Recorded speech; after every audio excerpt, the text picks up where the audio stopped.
siya.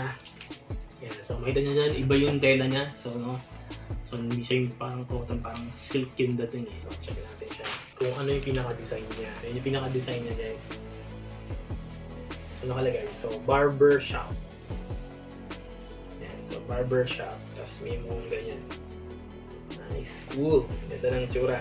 Ano pinakasulat? Quality. Shaving and haircuts. 100% volume. Weasel Barbershop. Sa likod, open lang naman siya. Sa harap lang siya talaga magko-close. Sa neck, yan. Ito yung tsura niya sa pinaka-leg mo. The garter.